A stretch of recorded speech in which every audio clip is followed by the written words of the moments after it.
que nous consacrons à la communication digitale.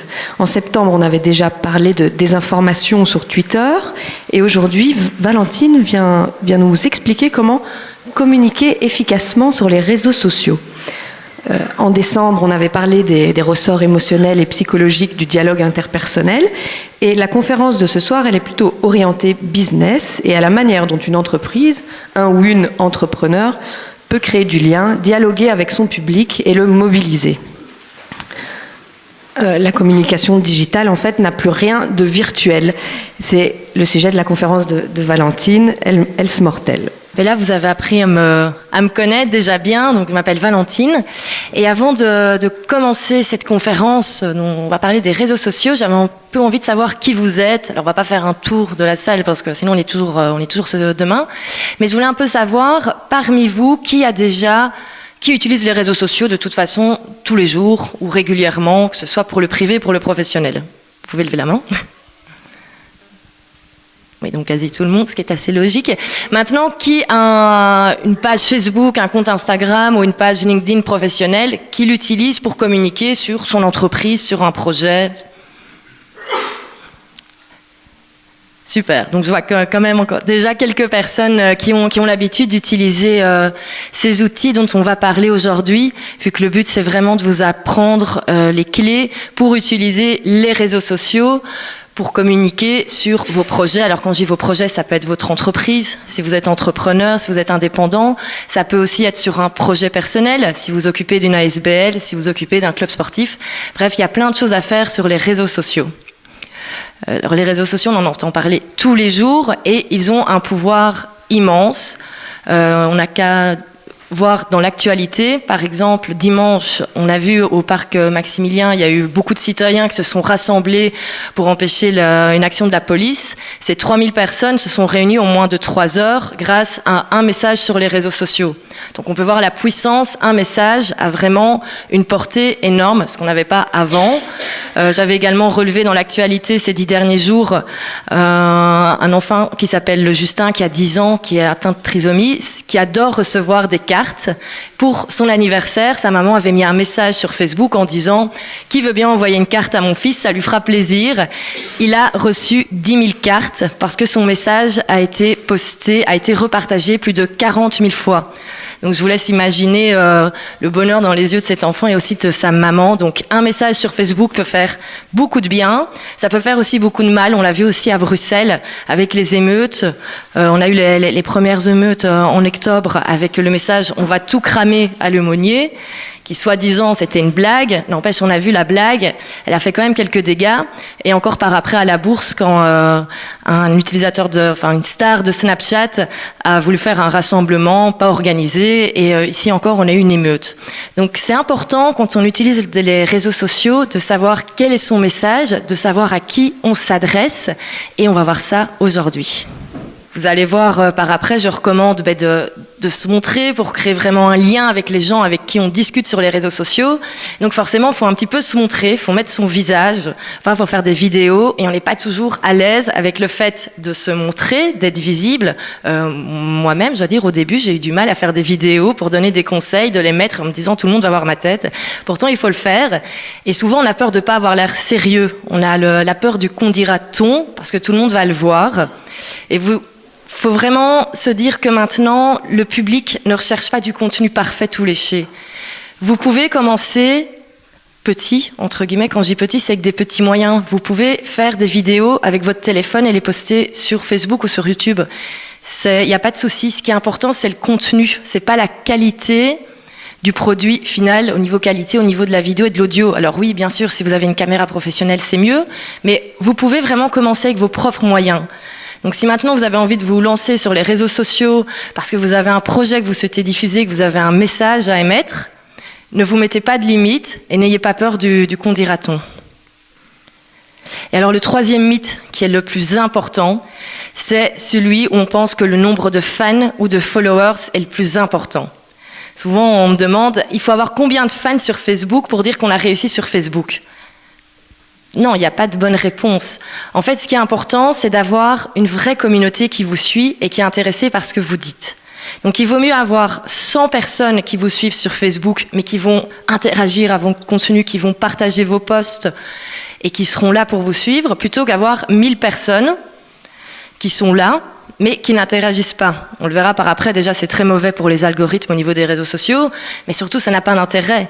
Ce qui est super chouette maintenant avec les réseaux sociaux, c'est qu'on peut vraiment interagir avec les gens.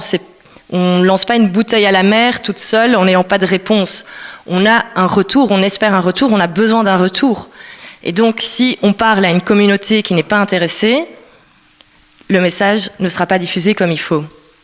Donc n'ayez pas peur aussi. Je vois beaucoup de personnes qui ont une page Facebook et qui me disent « oui, j'ose pas trop la montrer, j'ose pas la mettre sur mon site internet parce que je n'ai que 50 fans ». C'est absolument pas grave. S'il y a 50 fans qui sont là, qui commentent, qui likent, c'est parfait. Et les autres personnes arriveront, ça se fait petit à petit. Mais donc ne pas croire que le nombre de fans, le nombre de followers, c'est le plus important. Et surtout, n'allez pas acheter des faux fans et des faux followers parce que là, vous allez vous court-circuiter tout de suite. Avant de continuer, je voulais savoir si vous avez déjà entendu parler d'un nouveau terme dans le marketing, enfin nouveau, il a presque 10 ans, mais ça reste nouveau, qui s'appelle l'inbound marketing. Super. Donc, vous n'êtes pas beaucoup, mais donc voilà. Effectivement, et pourtant, l'inbound marketing, vous êtes dedans constamment depuis 10 ans. En fait, qu'est-ce que ce mot marketing qui peut faire un peu peur explique ? C'est en fait que la communication, la manière dont les entreprises et dont les marques communiquent a changé. Il y a 30 ans, quand Dreft lançait un nouveau savon, qu'est-ce qu'il faisait ? Il faisait une campagne de pub, on la mettait dans les médias, que ce soit à la télé, dans la presse, et on envoyait le message, et on n'avait jamais de réponse. Concrètement, on criait son message à tout le monde, en espérant que quelqu'un l'entende, finisse par réagir, et aille acheter ce nouveau savon en magasin. Maintenant, c'est complètement différent. Qu'est-ce qu'on fait pour vraiment communiquer ? Il faut créer du contenu qui intéresse le public. Et l'inbound marketing, c'est ça, c'est en fait créer du contenu qui intéresse son public pour l'attirer et le faire venir vers soi. Quand je me suis lancée, mon papa qui me disait tous les jours, tu dois appeler des entreprises, tu dois dire que tu existes, fais des flyers en expliquant tes services et tout. J'ai été hors de question que je fasse ça. Déjà, je déteste appeler les gens, donc passer mes journées à appeler des entreprises, c'était juste l'horreur. Qu'est-ce que j'ai fait à la place ? J'ai ouvert mon site, j'ai ouvert un blog, j'ai écrit des articles toutes les semaines en donnant des techniques et des stratégies pour bien communiquer sur le web. Alors forcément, du jour au lendemain, j'ai pas eu mon agenda qui s'est rempli, c'est tout à fait logique, mais en 6 mois, je vivais de mon activité. Pourquoi ? Parce qu'il y a un article, tout d'un coup, qui est sorti, il est ressorti dans Google. Donc quand les gens faisaient des recherches sur Google, ils tombaient sur mon site. Au fur et à mesure, ils revenaient. Et puis au bout d'un moment, ils me contactaient en me disant « mais tiens, en fait, c'est super ce que tu fais, j'aimerais bien travailler avec toi ». L'an dernier, j'ai travaillé comme consultante 6 mois dans une entreprise qui fait des actions marketing avec des influenceurs sur Instagram. Donc 6 mois en tant que consultante, quand on est indépendant, c'est juste du pain béni. Enfin, en général, on est content quand on décroche ce genre de contrat. Je l'ai eu grâce à un article. Parce que la responsable marketing cherchait une info sur Google, elle est tombée sur un article de mon blog, elle m'a appelé, 1 semaine après, on signait le contrat pour 6 mois. Donc je trouve que pour un article écrit, ça fait quand même des chouettes retours. Alors bien sûr, c'est pas tous les articles qui amènent des contrats de 6 mois, c'est pas le but, mais c'est vraiment pour faire comprendre que maintenant, c'est plus la peine de passer son temps à vouloir crier son message à des gens qui sont pas intéressés. Ce que vous pouvez faire maintenant sur Internet, et il n'y a pas que les réseaux sociaux, vous pouvez ouvrir un site Internet avec un blog, écrire des articles. Tout ce contenu, en fait, il doit toujours être en fonction de votre cible, de ses besoins, de façon à ce qu'elle arrive vers vous en faisant ses recherches. Parce qu'une fois que la personne est en train de chercher quelque chose, qu'elle recherche un besoin, imaginons vous êtes photographe, imaginons quelqu'un a besoin de photos pour son site internet, et ben elle va chercher dans Google une photographe. Si elle arrive sur un site avec un bloc qui explique quelles sont les meilleures poses à prendre dans quel contexte, par exemple, quelles sont les meilleures poses à prendre pour une photo de profil sur LinkedIn, on aura tout de suite plus envie d'appeler cette personne-là qui a déjà créé du contenu, qui a déjà apporté une solution, que quelqu'un qui a un site internet d'une page avec juste son numéro de téléphone, son nom et son CV. Alors, identifier son public, ça peut paraître très simple. Souvent, quand je pose la question avec les gens avec qui je travaille, on me donne des réponses très vagues. On me dit « Ah ben, mon public, c'est tous les indépendants entre 20 et 60 ans en Belgique. » Est-ce que vous trouvez que c'est un public bien ciblé ? Non, on est d'accord. C'est quand même très large. Et si jamais vous êtes indépendant entre 20 ans et 60 ans en Belgique, vous êtes dans cette cible, mais on s'y retrouve absolument pas. Pour maintenant bien travailler sur les réseaux sociaux, vous devez d'abord cibler votre public. C'est vraiment la chose la plus importante parce qu'au plus votre public est ciblé, au plus votre message va être efficace et au plus les gens vont être réceptifs. Alors comment est-ce qu'on fait pour bien cibler ? Il ne faut pas imaginer un groupe de personnes. Moi, je recommande toujours d'imaginer une personne et d'écrire 2-3 pages sur sa vie. Un peu comme si vous y étiez auteur et que vous imaginez un personnage pour votre prochain roman. Donc vous lui donnez un nom, un âge, une profession, un groupe d'amis, une famille, des habitudes. Comme ça, vous avez vraiment l'avatar de votre public cible. Alors très souvent, quand j'explique ça, on me dit « Oui, mais j'ai pas visé uniquement les femmes de 45 ans qui habitent à Bruxelles parce que je sais que j'ai aussi des clientes qui sont du côté d'Arlon. » Alors, cibler ne veut absolument pas dire renoncer. Moi, par exemple, ma cible, elle est claire et très précise. Ce sont les femmes entrepreneurs en Belgique qui ont entre 40 et 55 ans et qui recherchent des outils pour mieux communiquer sur leurs projets. Donc, j'ai une personne fictive, donc je ne vais pas vous lire la description maintenant. Et pourtant, dans mes clients de ces derniers mois, j'ai des PME, gérées par des hommes, j'ai des associations, j'ai les centres culturels. Donc, le fait de cibler et d'avoir une communication qui est ciblée sur une personne, ça ne veut pas dire que les autres ne vont pas être réceptifs. C'est juste que votre message va être plus efficace, plus puissant. Et si une personne qui ne rentre pas dans votre public cible est quand même intéressée, il viendra par vous voir. Moi, mon site internet, il est tout rose. Au début, on m'a dit « mais t'es folle, on va pas te prendre au sérieux et tout ». J'ai quand même plein d'hommes qui me suivent au final. Je ne crois pas qu'ils surkiffent le site tout rose, mais n'empêche, comme le contenu est intéressant, ils viennent quand même voir ce qui est marqué dessus. Donc, bien cibler votre public. Ça, c'est vraiment un exercice très, très important à faire. Et que je vous invite à le faire ce soir, voire demain, si vous avez déjà une page Facebook, et de voir si au final, ce que vous aviez en tête comme public, est-ce que ça correspond vraiment à la personne que vous avez imaginée ? Alors l'engagement sur les réseaux sociaux, qu'est-ce que ça veut dire ? Ce sont toutes les actions qui vont être faites par les gens qui vous suivent ou qui voient votre contenu.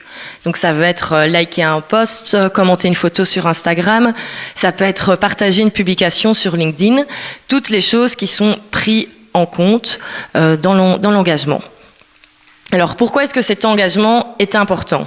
Tout d'abord, pour soi-même, quand on prend un peu de temps à faire une vidéo et qu'on la poste sur Facebook, on est quand même c'est quand même plus sympa de voir que des gens répondent, disent que le contenu est intéressant, d'avoir quelques likes et de voir qu'ils partagent la vidéo. Donc déjà pour soi, c'est un peu plus encourageant.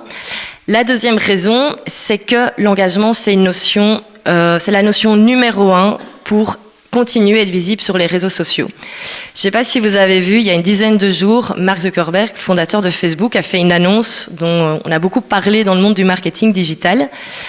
Pour ceux qui ne l'ont pas vu, il a en fait annoncé qu'à partir de maintenant, l'algorithme de Facebook allait changer. L'algorithme, c'est le calcul qui fait en sorte, qui décide de ce que nous on voit sur notre fil d'actualité. Parce que bien sûr, quand vous vous connectez sur Facebook, vous ne voyez pas toutes les publications de tous vos amis, de toutes les pages que vous avez un jour likées, parce qu'il y a beaucoup trop de contenu.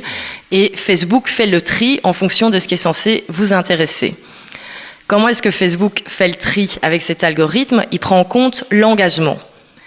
Donc, au plus vous avez de l'engagement sur vos publications, au plus vous avez des chances d'être visible. Parce que si vous avez personne qui réagit sur vos publications, au bout d'un moment, vous n'aurez vraiment plus personne qui va vous voir et tout ce que vous allez faire comme travail va un peu tomber dans les abîmes de Facebook parce que plus personne ne le verra et votre page va tomber dans les oubliettes. C'est quand même un peu dommage parce qu'en général, on y passe beaucoup de temps. Et donc, dans l'annonce de Mark Zuckerberg, il a en fait expliqué les pages allaient être encore moins visibles, parce que les gens râlent un peu de voir toujours du contenu publicitaire. Et c'est donc très important d'avoir cette notion d'engagement encore plus maintenant, parce que je pense que si on a un engagement mauvais sur sa page, dans les prochaines semaines, ça va vraiment être terminé. Alors pour ceux qui sont sur Facebook, sur Instagram, sur LinkedIn, dans les statistiques, on peut voir ce qu'on appelle le reach. Je ne sais pas si certains l'ont déjà vu dans leurs stats. Le reach, qu'est-ce que c'est ? C'est le nombre de personnes que vous avez atteintes. Donc imaginons si vous avez 500 fans sur votre page Facebook, vous n'allez pas forcément avoir les 500 personnes qui vont voir votre contenu. Parce qu'encore une fois, tout ne s'affiche pas chez tout le monde. Et donc vous avez ce reach qui vous donne le nombre de personnes qui a vu vos publications. Donc en général, sans budget publicitaire sur une publication, sur 500 fans, on va avoir un reach de 150, 200 personnes. Donc on n'a jamais tout le monde. Et au plus on a de l'engagement, au plus on a ce reach qui est haut. Et comme le but c'est d'être le plus visible possible et qu'un maximum de monde voit son contenu, le but c'est d'avoir de plus en plus d'engagement. Je dis toujours, c'est un peu comme un escalier. C'est-à-dire vous avez une publication qui fonctionne bien, celle d'après va être plus visible que les autres, donc il faut avoir de l'engagement sur celle-ci parce que sinon vous allez retomber. Donc vraiment toujours penser engagement. Alors c'est bien beau tout ça, mais comment faire pour avoir de l'engagement? Il faut bien sûr donner envie au public d'interagir. Et c'est là que le texte qui va accompagner votre publication est le plus important. Sur Facebook et sur les autres réseaux sociaux, on peut mettre du texte, des photos, des vidéos, et il est toujours recommandé d'avoir quand même du texte de toute façon. Et c'est à ce moment-là, en fait, que vous allez pouvoir vraiment interagir avec votre public. Moi, je recommande toujours, c'est de poser des questions. N'hésitez pas à poser des questions, en fait, ça fonctionne. Ça paraît un peu bête, mais les gens sur Facebook sont un peu comme des enfants, parfois. Il faut leur dire ce qu'il faut faire. Donc, si on leur dit pas like ce post, ou donne-moi ton avis, ou clique sur le lien pour aller lire l'article, ils ne vont pas le faire. Et donc, gardez vraiment en tête cette notion de pousser les gens à l'engagement, parce que sinon, ils ne vont pas le faire automatiquement. Alors bien sûr, une autre chose pour avoir de l'engagement, c'est de créer du contenu utile. C'est bien beau de faire des vidéos, mais si ce n'est pas du contenu intéressant pour votre cible, elle ne va pas réagir. Donc, en plus de proposer aux gens d'interagir, il est important de créer d'abord du contenu qui l'intéresse, de qualité.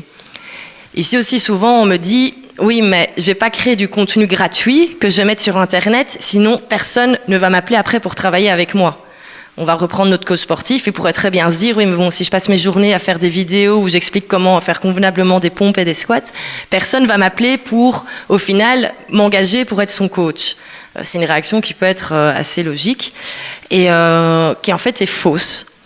Alors oui, si vous produisez du contenu qui donne des conseils gratuits pour votre cible, il y a des gens qui vont vous suivre, qui vont commenter vos publications et ils ne vont jamais vous appeler pour travailler avec vous. Et c'est OK, parce que le jour où vous aurez 5 000, 10 000 fans sur votre page Facebook, vous n'aurez peut-être pas forcément le temps de coacher 10 000 personnes. Donc ça, il n'y a pas de souci. Ce qui est important, c'est de savoir que toutes les personnes qui vont vous suivre et regarder vos contenus gratuits, ça va devenir vos ambassadeurs. Et le bouche à oreille va se faire. Et le bouche à oreille, c'est la chose la plus puissante sur les réseaux sociaux. Une publication peut devenir virale et vous faire une publicité magique que vous n'auriez jamais eu, ou peut-être en dépensant 50 000, 100 000 euros pour diffuser une publicité à la télé à heure de grande audience. Mais là, c'est ça que j'aime beaucoup avec les réseaux sociaux, c'est qu'on peut avoir un retour sur un investissement qui est minime au niveau du budget. Souvent, quand on se lance en tant qu'indépendant, on n'a pas des tonnes de budget alloué à sa publicité, on n'en a même pas du tout en général, et si on travaille pour une ASBL, il n'y en a pas non plus. Donc on est souvent bloqué, on ne peut pas faire de publicité dans les médias classiques, et donc les réseaux sociaux sont vraiment la solution parfaite, parce que en créant du contenu, ce qui va vous prendre du temps et de l'énergie, mais ça ne va pas vous prendre du temps au niveau financier, si on peut dire comme ça, vous allez avoir des retours au final. Que vous êtes au courant de ce qui se passe dans votre domaine. Par exemple, sur ma page Facebook, très souvent, j'explique les nouveautés, parce qu'il y a tout le temps des nouveautés sur les réseaux sociaux. Je sais que c'est quelque chose qui est énormément apprécié de ma communauté, c'est de savoir que les nouveautés suivent, qu'elles arrivent, et surtout que moi je suis au courant, vu qu'après ils viennent vers moi pour leur donner des conseils, ils sont un peu plus confiants de savoir que je suis au courant des nouveautés, plutôt que si j'avais pas été à jour depuis quelques mois. Alors comment faire aussi pour montrer votre expertise? Vous pouvez revenir sur des témoignages et des avis. Si vous avez déjà de la clientèle, si vous avez déjà des gens avec qui vous travaillez, demandez-leur d'écrire un petit texte. Ou alors vous l'écrivez à leur place et vous demandez si vous pouvez le faire en leur nom. Et postez ces avis. Alors le mieux, le plus puissant, c'est d'avoir des vidéos, témoignages, parce que comme on le disait, la vidéo, ça c'est vraiment ce qui fonctionne le mieux sur les réseaux sociaux.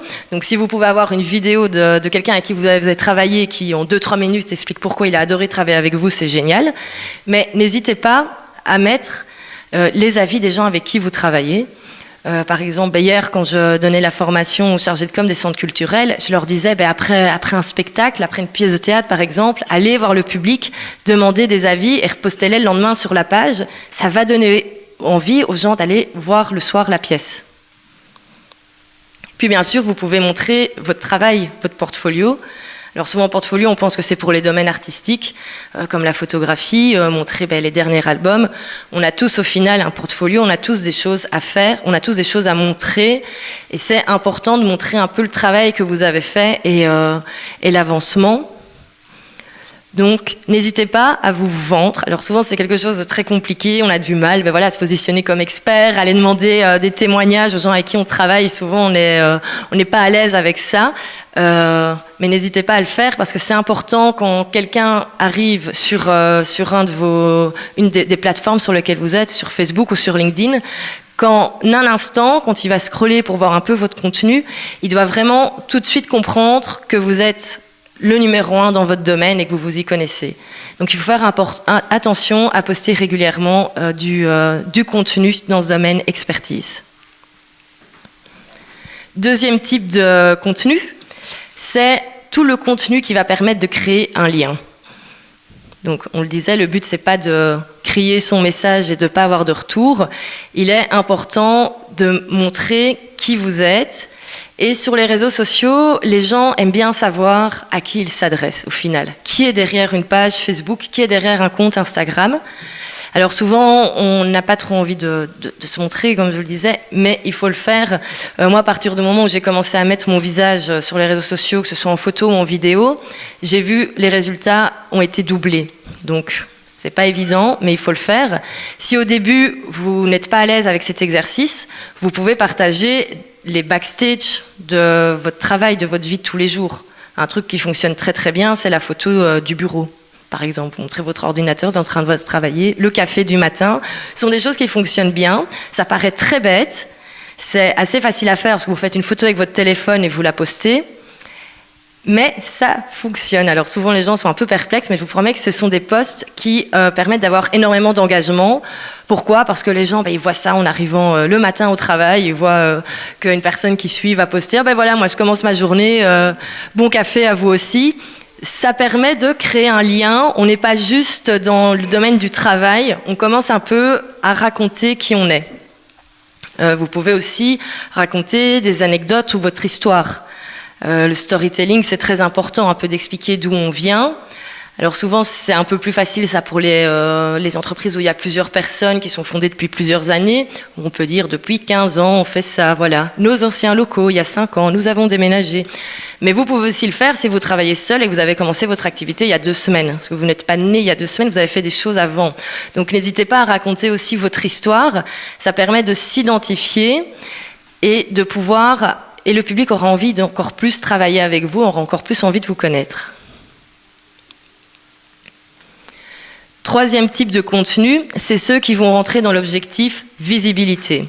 Donc là, on revient sur tout ce qui est par rapport à l'engagement, j'en ai déjà parlé.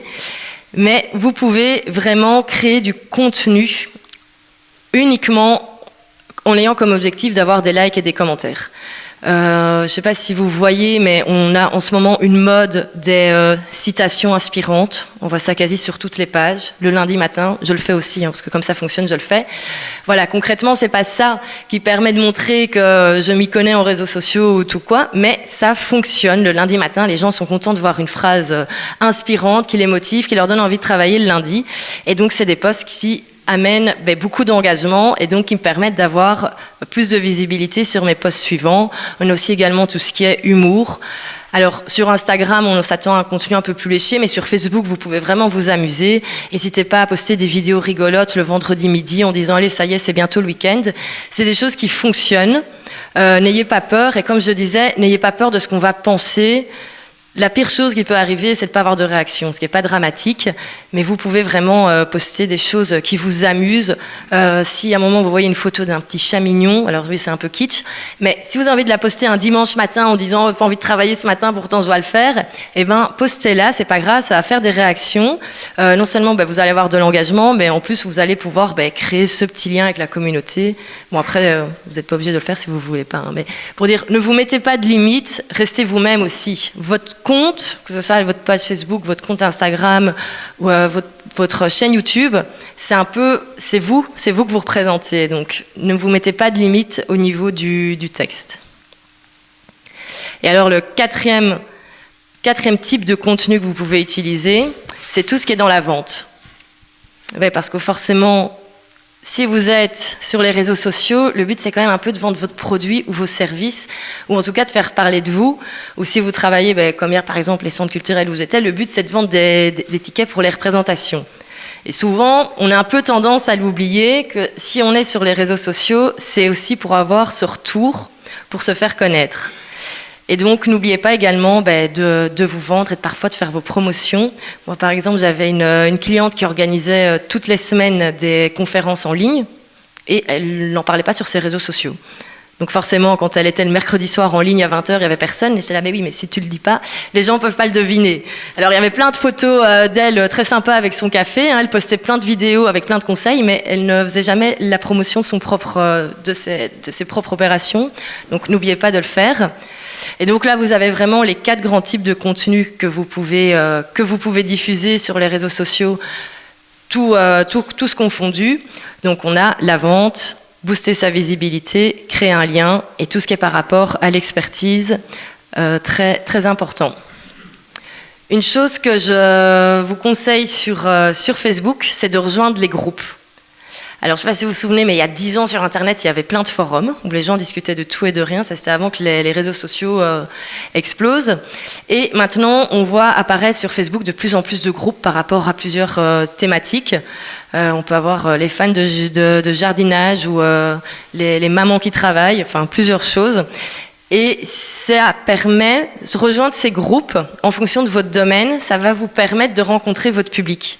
Parce qu'en fait, les gens se posent énormément de questions. Et donc, ce que vous pouvez faire, c'est rejoindre des groupes Facebook en fonction de votre thématique et aider les gens. Donc là encore, on est ici dans créer au final du contenu qui intéresse les gens. Et puis, au bout d'un moment, ce qu'ils vont faire, c'est cliquer sur votre profil et aller voir ce que vous faites. Et ça permet de les amener sur votre page. Donc ça, c'est quelque chose que vous pouvez faire si vous voulez aller vers votre public et directement le rencontrer. Les groupes Facebook permettent d'être vus. Et une autre chose qui fonctionne très très bien, c'est de créer son propre groupe sur une thématique. Par exemple, moi j'ai créé mon groupe ça s'appelle Digital Boss, donc c'est sur les femmes qui souhaitent apprendre les outils du digital pour leur entreprise. Et on discute dans ce groupe de tout ce qui est digital. Donc maintenant, il y a quand même 500 personnes qui sont dedans, donc les réponses et les questions se font. Au début, c'est moi qui devais répondre à tout. Et il y a de l'interaction, comme sur un forum, il y a plusieurs thématiques et les personnes se parlent entre elles. Donc ça permet de créer une communauté et ça permet aussi de s'asseoir en tant qu'expert. Parce que forcément, les gens savent que c'est mon groupe, entre guillemets. Et donc, s'il y a un groupe avec du monde, c'est vraiment totalement inconscient dans la tête des gens. Mais c'est que je dois être douée dans ce que je fais.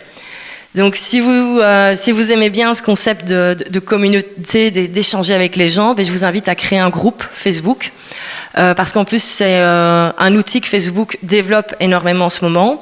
Donc, depuis 3-4 mois, il est maintenant possible de programmer des posts, ce qui n'était pas possible de faire avant dans les groupes. Et il y a des statistiques, il y a plein de choses qui sont en train de se développer. Et les groupes, pour l'instant, permettent d'avoir plus d'engagement et de retour que les pages. Parce que je le disais, voilà, les pages, soyons honnêtes, si on ne met pas maintenant un peu de pub, ça ne décolle pas. Donc, si vous avez une page et vous êtes un peu coincé au niveau des résultats, que vous n'êtes pas super satisfait, ouvrez un groupe à côté par rapport à une thématique que vous souhaitez traiter. N'ajoutez pas vos 500 amis automatiquement parce que ça sert à rien d'avoir 500 personnes qui vont pas parler. Attendez que les gens viennent petit à petit. Et c'est également un autre moyen de communiquer sur Facebook autre que sur la page. Ce qui est génial avec Twitter, c'est que c'est le réseau de l'actualité. Vous voulez être au courant de l'actualité, il faut être sur Twitter. Mais c'est assez compliqué pour communiquer soi-même. Moi, je dois avouer, je ne suis pas sur Twitter. Pourquoi ? Parce que pour être sur Twitter, il faut y être constamment toute la journée. En fait, Twitter est vraiment utilisé par les personnes pour s'asseoir en tant qu'expert sur un domaine. Je vais donner un exemple. On peut prendre Béa Ercolini, qui est l'ancienne rédactrice en chef du L Belgique, qui a maintenant une ASBL, Touche pas à ma pote, qui combat le harcèlement de rue. Elle est considérée en Belgique comme une des personnes qui s'y connaît le plus sur la thématique du féminisme. Pourquoi ? Parce que sur Twitter, elle tweete à propos de ça toute la journée. Donc ça l'assied en tant qu'experte dans ce domaine, parce que forcément maintenant des gens la suivent, et donc au JT, quand ils ont besoin de quelqu'un interviewé pour un reportage, ils vont la voir elle. Et on a comme ça plusieurs personnes qui arrivent à sortir du lot sur Twitter sur un domaine précis. Mais bien sûr, ça prend du temps. Il y a une chose que je vous conseille sur Twitter, si vous voulez vraiment utiliser cette plateforme et avoir des retours, c'est pour communiquer avec la presse. Parce que de manière générale, quand vous êtes sur Facebook ou sur Instagram, vous allez toucher votre public directement. Mais parfois, c'est quand même bien d'être en contact avec la presse, parce qu'avoir un petit article dans un journal ou passer à la télé, mais voilà, ça aussi, ça permet de se montrer en tant qu'expert, ça permet d'avoir du contenu à reposter. Bref, c'est quand même bien de temps en temps d'aller voir la presse. Et où se cachent les journalistes maintenant en 2018 ? Ils sont sur Twitter, parce que sur Twitter, il y a l'actualité. Dès qu'il y a une chose nouvelle qui arrive, c'est tout de suite en premier sur Twitter. Et donc, si vous souhaitez rentrer en contact avec des journalistes pour envoyer votre communiqué de presse ou pour toute autre question, c'est sur Twitter. Et ça se fait. Vous pouvez également contacter tout ce qui est influenceur ou people. Imaginons si vous êtes artiste et que vous faites un vernissage et que vous souhaitez avoir quelqu'un de connu qui vient, en espérant avoir un post sur les réseaux sociaux. N'allez pas envoyer un message sur la page Facebook parce que ça partira un peu tout seul. Mais sur Twitter, là, ça fonctionne et ça se fait. Ça fait partie des pratiques de Twitter. Donc, pour contacter les gens personnellement, Twitter est très bien.